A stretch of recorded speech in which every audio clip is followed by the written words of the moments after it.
Hello friends, स्वागत है आपका हमारे YouTube channel the carbon academy में। आज हम लोग बात करने वाले हैं 10th की हिस्ट्री के बारे में। ठीक है, तो जितने भी ऑब्जेक्टिव क्वेश्चंस होंगे लेसन 1 से, लेसन 1 है यूरोप में राष्ट्रवाद, तो जितने भी ऑब्जेक्टिव क्वेश्चंस हैं आज हम सबको डिस्कशन के साथ देखेंगे।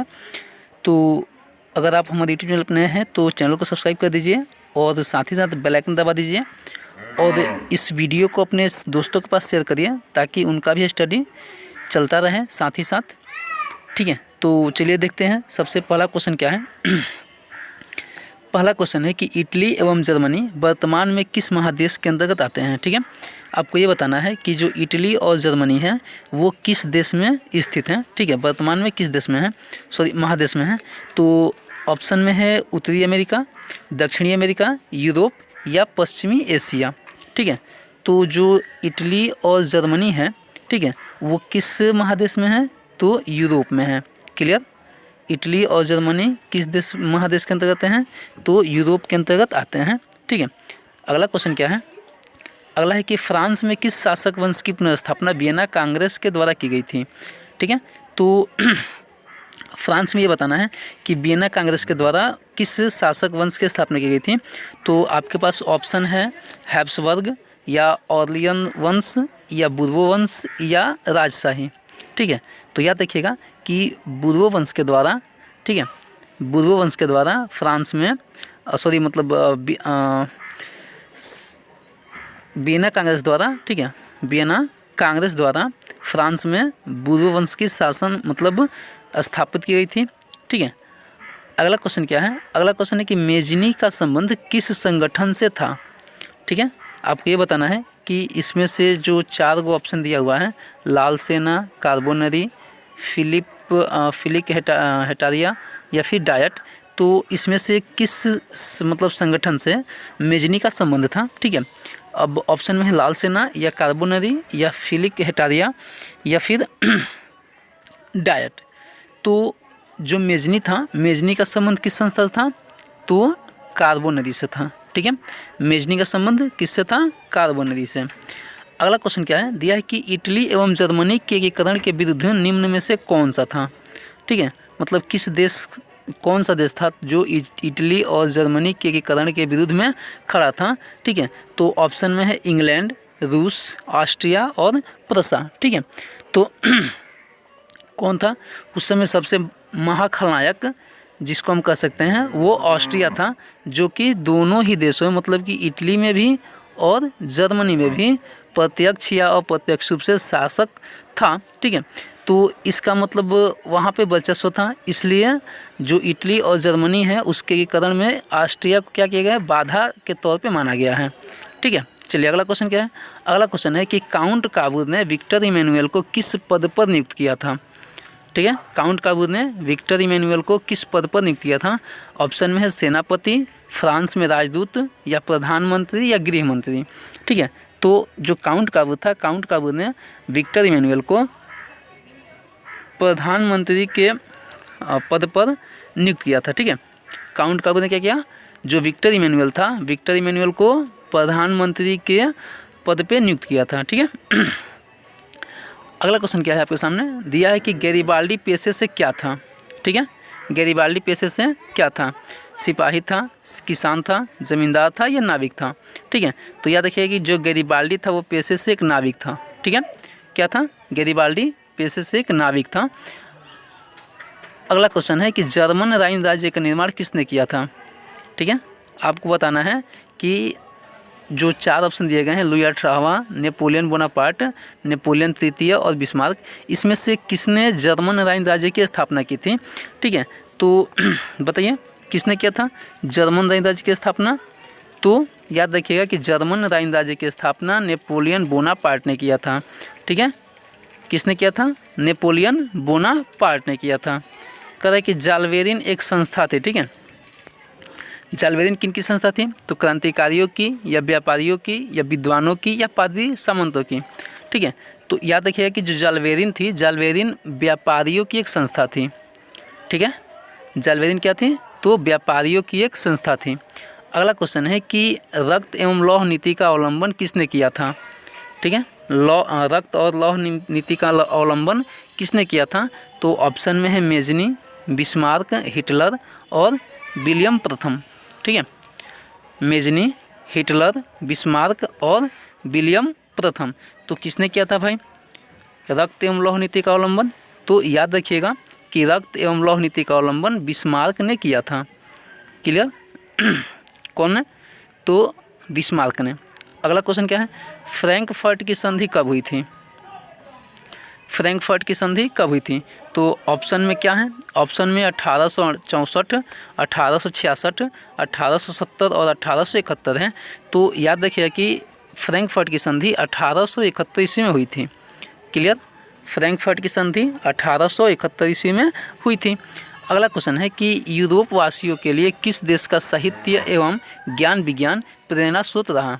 ठीक है, यूरोप वासियों के लिए किस देश का साहित्य एवं ज्ञान विज्ञान प्रेरणा स्रोत रहा? तो याद रखिएगा कि कौन सा देश था भाई? तो यूनान था। ठीक है, किस देश का?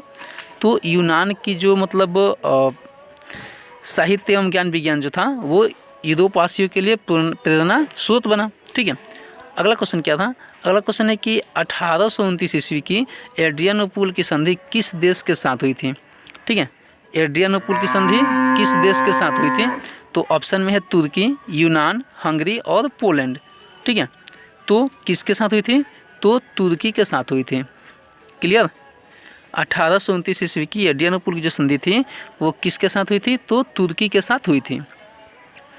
अब देखिए यहाँ पे खाली स्थान में भरना है। ठीक है, दिया हुआ है कि यहाँ पे भरना है। ठीक है, कि के युद्ध में मतलब किस के युद्ध में एक महाशक्ति के पतन पर दूसरी यूरोपीय महाशक्ति जर्मनी का जन्म हुआ। ठीक है, यानी कि उस समय ऑस्ट्रिया उस समय मतलब कि सबसे महाशक्ति के रूप में माना जाता था। ठीक है, तो इसमें से कौन सा ऐसा युद्ध था जिसमें मतलब ऑस्ट्रिया का पतन हुआ? ठीक है, और जर्मनी जो है महाशक्ति के रूप में उभरा। ठीक है, तो ऑप्शन क्या है? ऑप्शन में है फ्रांस, सेडोन, ऑस्ट्रिया और इनमें से कोई नहीं। ठीक है, तो याद रखिएगा कि जो सेडोन है, सेडोन के युद्ध में जो जर्मनी है, जर्मनी एक महाशक्ति के रूप में उभर के सामने आया। ठीक है, अगला क्वेश्चन है कि सेडोवा का युद्ध, यहाँ थोड़ा सा मिस हुआ है, चलिए कोई बात नहीं, यहाँ पे सेडोवा होना चाहिए था। सेडोवा का युद्ध किसके किसके बीच में हुआ था? ठीक है, यानी कि यहाँ पे दो देशों का नाम बताना है कि सेडोवा में कौन दो देश आमने सामने लड़े थे। ठीक है, अब ऑप्शन में है ऑस्ट्रिया तथा प्रसा, ऑस्ट्रिया तथा फ्रांस, इटली, जर्मनी या इनमें से कोई नहीं। ठीक है, तो याद रखिएगा कि सेडोवा के युद्ध में ऑस्ट्रिया और प्रसा एक साथ मतलब लड़े थे, आमने सामने लड़े थे। क्लियर? सेडोवा का युद्ध किनके बीच हुआ था? तो ऑस्ट्रिया और प्रसा। ठीक है, अगला क्वेश्चन क्या है? दिया कि 1848 ईस्वी की फ्रांसीसी क्रांति ने किस युग का अंत कर दिया? ठीक है, जो 1848 ईस्वी में फ्रांसीसी क्रांति हुई उसने किस युग का भी अंत कर दिया? तो ऑप्शन में है बिस्मार्क युग या मेटरनिक युग या नेपोलियन बोनापार्ट युग या मेजनी युग। ठीक है, तो जो 1848 ईस्वी की क्रांति हुई फ्रांस में उसने मेटरनिक युग का अंत कर दिया। क्लियर? 1848 में जो फ्रांसीसी क्रांति हुई उसने क्या किया? मेटरनिक युग का भी अंत कर दिया। अगला क्वेश्चन क्या है? अगला क्वेश्चन बनता है कि वेटिकन सिटी के राजमहल जहाँ कौन रहते थे, यहाँ पे उनका नाम बताना है, कौन रहते थे। ठीक है, जो इटली के किससे बच गया? ठीक है, बचा रहा। तो ऑप्शन में होगा मतलब क्वेश्चन है कि वेटिकन सिटी के राजमहल जहाँ कौन रहते थे, मतलब यहाँ पे उस व्यक्ति का नाम बताना है जो वहाँ पे रहता था। ठीक है, जो इटली के किससे बच गया? ठीक है, तो ऑप्शन में है पोप और एकीकरण। ठीक है, यानी कि वहाँ पे पोप रहते थे और इटली के एकीकरण से बच गया, या मेजनी रहते थे और एकीकरण से बच गया। ठीक है, या हिटलर रहते थे एकीकरण से बच गया, या इनमें से कोई नहीं। ठीक है, तो याद देखिएगा कि वेटिकन सिटी के राजमहल जहाँ पोप रहते थे, कौन रहते थे? पोप रहते थे, जो कि इटली के एकीकरण से बचा रहा। ठीक है, तो आंसर क्या हो जाएगा? आंसर हो जाएगा ए, पोप रहते थे और एकीकरण से बचा रहा। अगला क्वेश्चन क्या है? अगला क्वेश्चन है कि यूनान को एक स्वतंत्र राष्ट्र घोषित करने के बाद बवेरिया के शासक, ठीक है, बवेरिया के शासक को वहाँ का राजा घोषित किया गया। ठीक है, तो बवेरिया का शासक मतलब वहाँ पे कौन बना, ऑटो बना या पोप बना या हिटलर या नेपोलियन। ठीक है, तो याद रखिएगा कि यूनान को स्वतंत्र राष्ट्र घोषित करने के बाद बवेरिया के शासक ऑटो को, ठीक है, किसको, ऑटो को वहाँ का राजा घोषित किया गया। ठीक है, अगला क्वेश्चन क्या है, अगला क्वेश्चन है कि हंगरी की राजधानी कौन है।